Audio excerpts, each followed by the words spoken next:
Olá pessoal, tudo bem? Estamos aqui para mais uma aula Paraná, né? Aula de matemática do terceiro ano, você que está aí me assistindo pelos canais de TV, pela internet. Lembrando também sempre de estar lá olhando o Google Classroom para poder estar vendo as outras atividades, estar acompanhando lá os exercícios. E hoje a gente começa com outro conteúdo. A gente inicia nossa bela matemática financeira. Gente, fundamental. Concurso, vestibular, vocês vão ver. E na vida também. Por quê? Matemática financeira lida com o nosso querido dinheiro. Vocês vão utilizar basicamente tudo. Quando for comprar um carro, né? Parcelar, comprar uma casa, enfim. Quando for fazer um investimento, né? Cartão de crédito, que é bem utilizado. A gente vai ver um pouquinho como ele funciona e como ele se comporta dentro da matemática, né? Como a gente utiliza ele. Então vamos lá, basicamente estuda a equivalência de capitais, dinheiro, no tempo, né? No decorrer do tempo. Ou seja, dinheiro no tempo, nitidamente que eu falei. Então vamos lá. Dinheiro. Coloquei aqui uma curiosidade. Vou pedir para vocês pegarem um tempinho e façam uma pesquisa no site de busca, enfim, no livro mesmo, na parte de matemática financeira, a introdução dele, para ver como surgiu o dinheiro e por quê, o que ele tem ligado à matemática, por que foi tão necessário. Eu vou dar um tempinho para vocês e a gente retorna. Vou falar umas curiosidades aí para vocês, conceito histórico aí para a gente poder... para a gente poder estar vendo e ver o quanto é interessante esse conteúdo. Daí a gente retorna novamente, tá bom?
E aí, gente?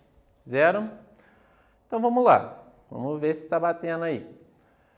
O dinheiro surgiu por volta de 3 milênios. Então já tem lá bastante tempo. Só que ele não surgiu aleatório. Ele surgiu mais de uma necessidade. Anteriormente, era praticado muito o escambo. O que era? A troca de produtos e serviços, né?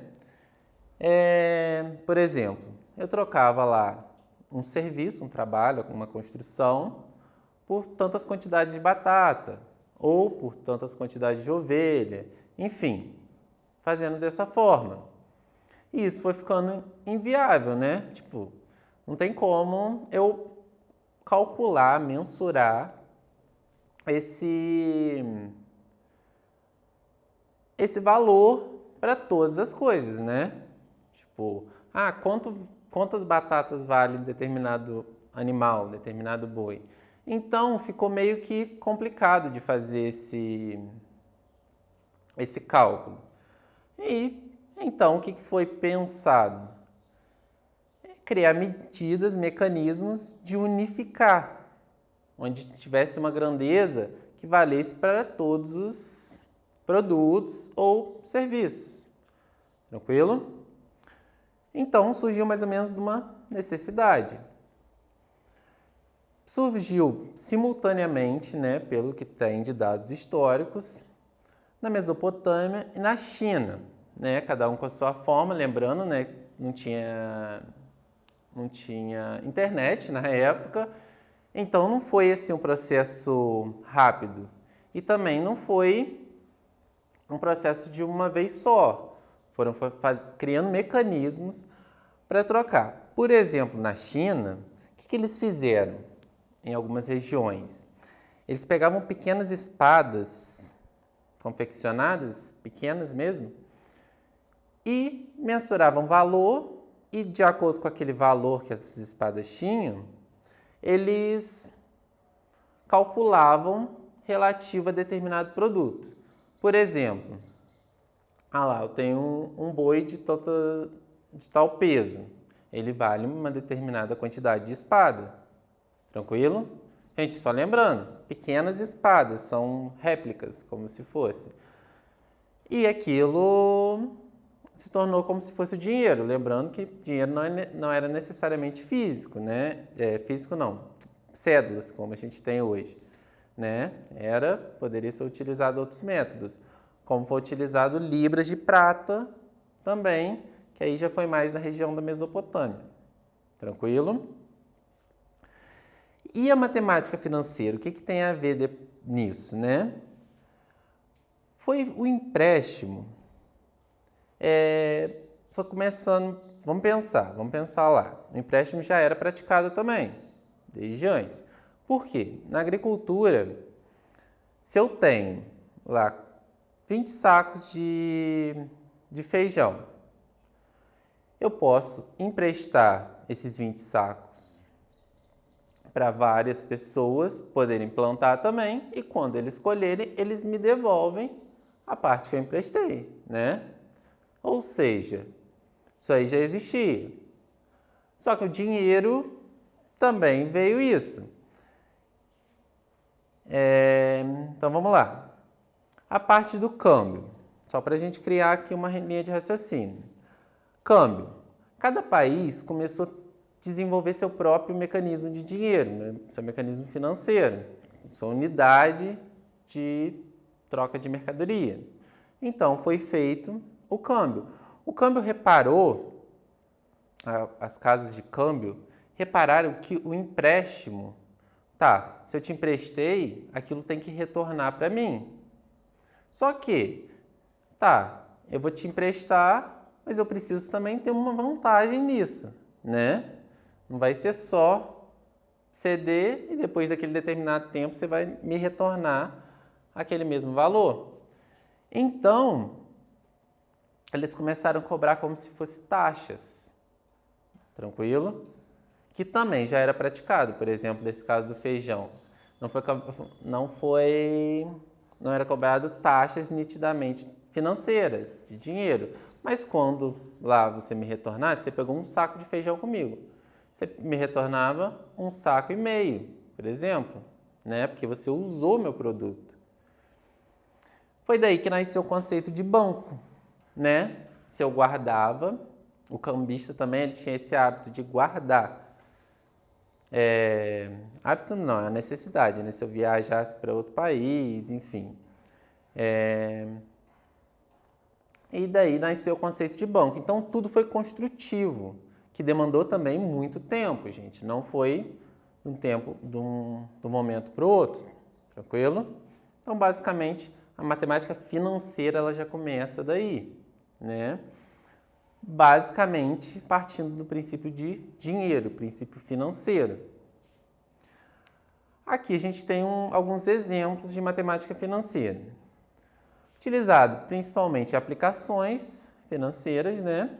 Empréstimo, renegociação de dívidas e tarefas simples. Valor de desconto de determinado produto. Vou lá comprar um produto, ele tem um desconto de pagamento à vista. Ou, no prazo, ele vai ter um acréscimo de juros. Enfim, a parte contábil trabalha muito com isso. Então, muito importante. E para a nossa vida, a gente vê aqui desconto de um produto, se eu não estiver atento à matemática financeira, eu não vou conseguir saber o valor que eu vou pagar. Então é muito importante conhecer a matemática financeira para a vida também, não só em concurso e em vestibular, tranquilo? Então vamos lá. Ele é dividido da seguinte forma. Eu tenho o meu capital. O que seria o capital? É o valor no momento atual. É como se fosse o valor inicial, ou que eu vou investir, ou que eu vou pegar de empréstimo, ou que eu tenho de dívida. Enfim, esse é o valor do dinheiro hoje. Esse é meu capital. Ele é utilizado a letra C para identificação. Bom, tem que saber essas letrinhas que é bem importante depois para utilizar as fórmulas. Juros. O que vai ser os juros? Os valores obtidos pela remuneração de um capital. É aquele carinha que no decorrer do tempo vai me render lucro ou débito, que vai ser somado para a gente achar o montante. Entendeu? É os valores obtidos. É o valor ali que vai ser, como que eu posso dizer, que vai resultar no meu lucro. Por exemplo, se eu estiver investindo, entendeu? Vai ser aquela margem de lucro. Então, vamos lá. O montante, ele corresponde ao valor futuro. O que vai ser? Eu tenho o capital e vou ter os juros. O montante vai ser aquele valor final, entendeu? Por exemplo, vai passar aquele determinado tempo e no final desse tempo o montante vai ser aquele valor que gerou. Tranquilo? Vai ser... Assim a gente vai ter que o montante é dado pelo capital mais os juros. Lembrar disso aqui é bem importante também. Ele é sempre usado na letra M. Tem que lembrar das letrinhas, porque vai utilizar lá na fórmula. Taxa de juros, dado pela letra I. Gente, muito importante lembrar. Letra I, taxa de juros. É o percentual do custo ou remuneração paga pelo uso de dinheiro. Percentual, é dado por uma porcentagem. A taxa de juros está determinada, está sempre associada por um determinado tempo. Por quê? A gente pode ter taxas ao mês, ao ano, ao bimestre, enfim, de várias formas. Então, a gente tem que saber a qual tempo ele está associado. Tranquilo?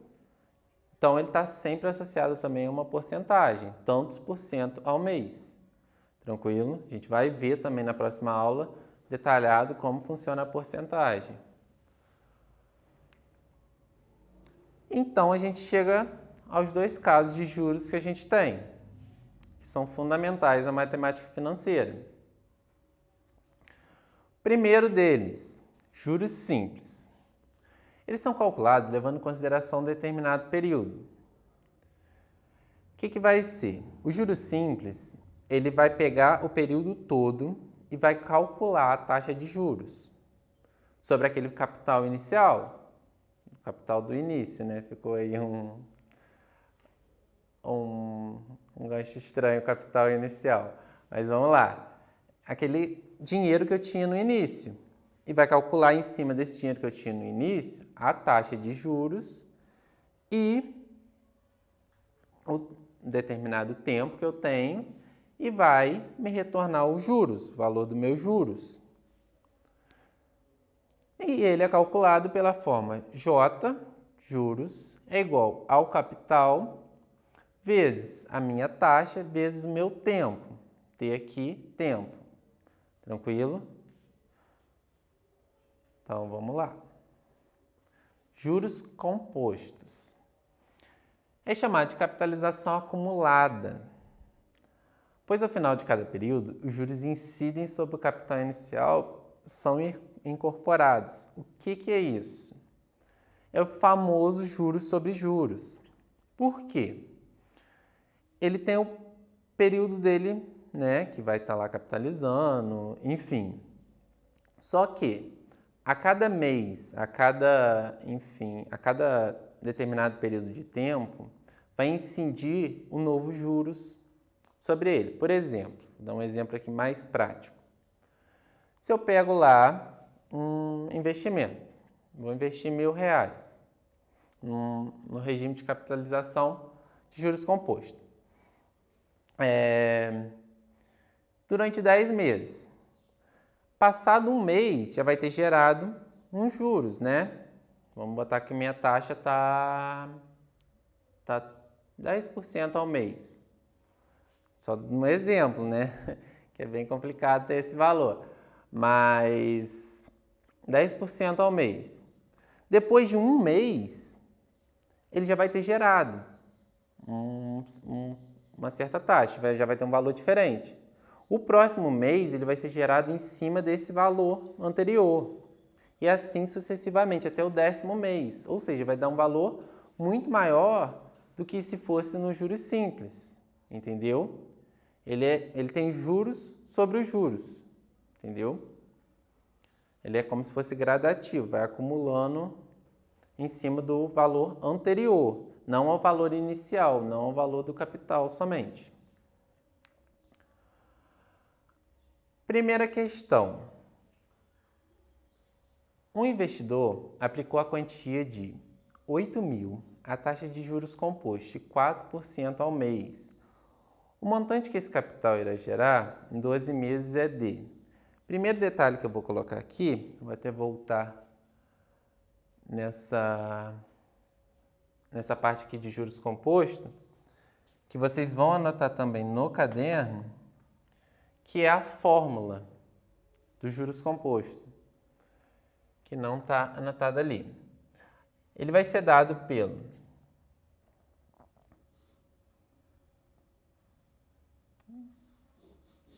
montante, vai ser igual ao capital vezes 1 mais a taxa de juros, que é I, elevado ao tempo.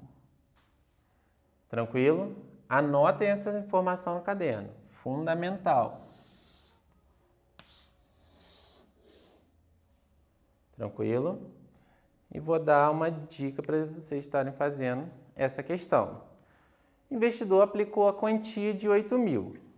Essa quantia de 8.000 é a parte que ele aplicou. Já falei sobre isso. É o que? É o capital, né? A taxa de juros de 4% ao mês. Dica para fazer essa questão. Eu vou estar falando também na próxima aula sobre porcentagem. Só que ali está 4% ao mês. Quando eu colocar aqui na fórmula, eu posso colocar em forma fracionária ou forma decimal. A gente tem aqui lá uma quantidade I%, é igual a I sobre 100. É porcento, gente. Ou posso estar também na forma decimal, que é 0, vai depender aqui do meu I. Por exemplo, vou colocar aqui embaixo um exemplo claro.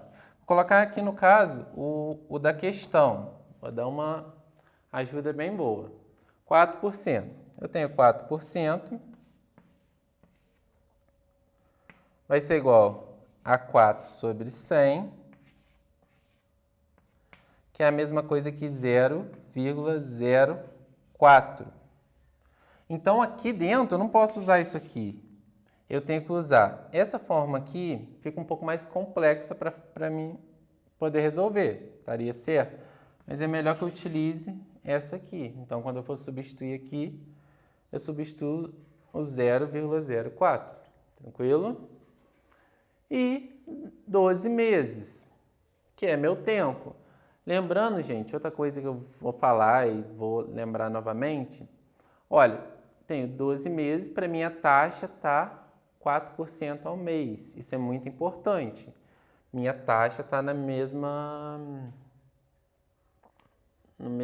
como se fosse unidade do meu tempo. Tranquilo? Então, vou dar aí um tempo para vocês estarem resolvendo e a gente retorna, tá bem?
E aí, gente, conseguiram?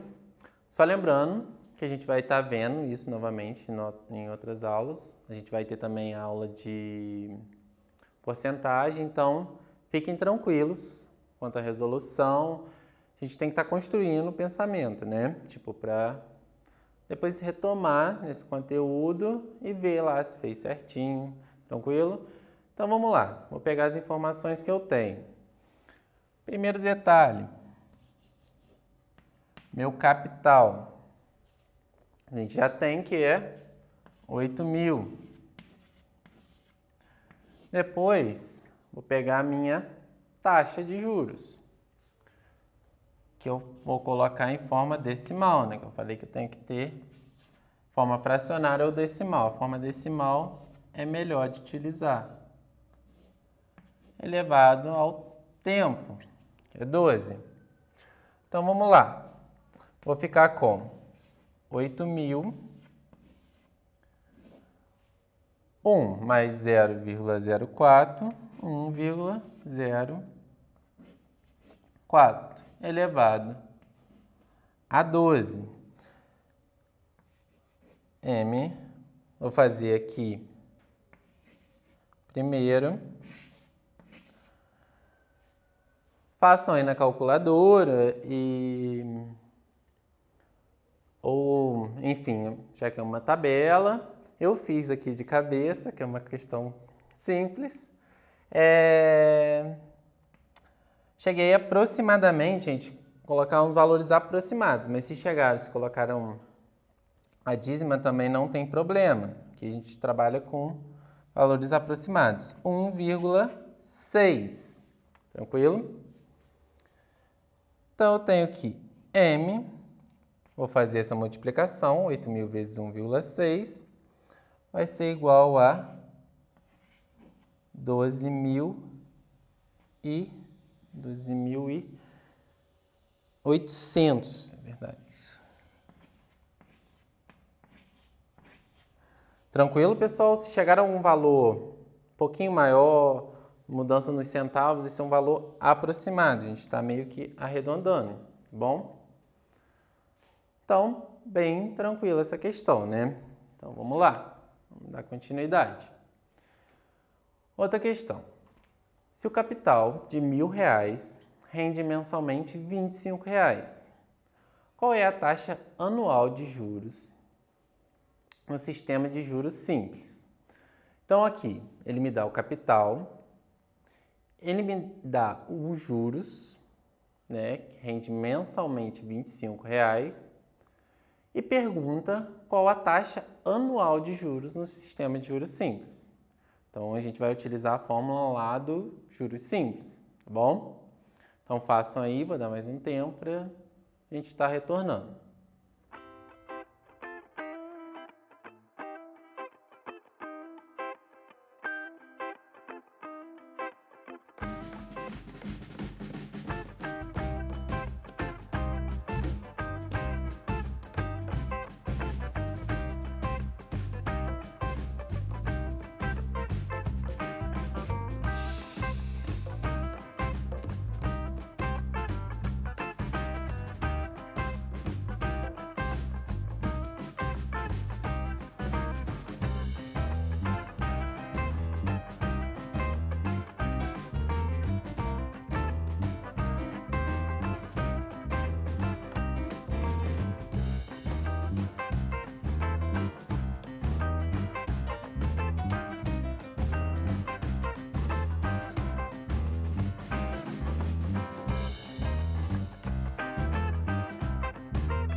E aí, gente, conseguiram? Bem tranquila a questão, mas ela tem uma pegadinha. Vamos ver se todo mundo conseguiu associar. Vamos lá, tenho minha fórmula. Daqui eu posso extrair que o capital é 1.000, rende mensalmente R$25, então é minha taxa. E pergunta, minha taxa não, meus juros, né? E pergunta qual que é a taxa de juros anual no sistema de juros simples. Então, vou substituir minhas informações aqui. Eu tenho que os juros é R$25. O capital é R$1.000. A taxa é o que eu quero descobrir. O tempo aqui no caso, se ele deu que rende mensalmente R$25, o tempo para mim render esses juros é de R$1. Um mês, perdão. Então, vamos lá. O tempo é 1. Então, vamos ver. O que eu posso fazer a princípio? Posso passar o 1.000 dividindo. Então, só vou inverter aqui o lado, gente, para ficar mais fácil a visualização. Vou ficar com I igual a 25 dividido por 1.000. Tranquilo? Vou passar isso para a forma decimal, né? Vou andar aqui, se eu tenho 3 zeros aqui, vou andar 3 casas aqui. Vou ficar com 0,025. Tranquilo? Só que minha taxa tem que ser dada em porcentagem. Tranquilo? Então, o que eu vou fazer? Se eu tenho minha forma decimal, eu vou multiplicar por 100, porque eu quero em porcento. Se a gente tiver a forma em porcentagem, a gente divide por 100 para descobrir a forma decimal. Então, se eu quero descobrir a porcentagem, eu vou multiplicar por 100.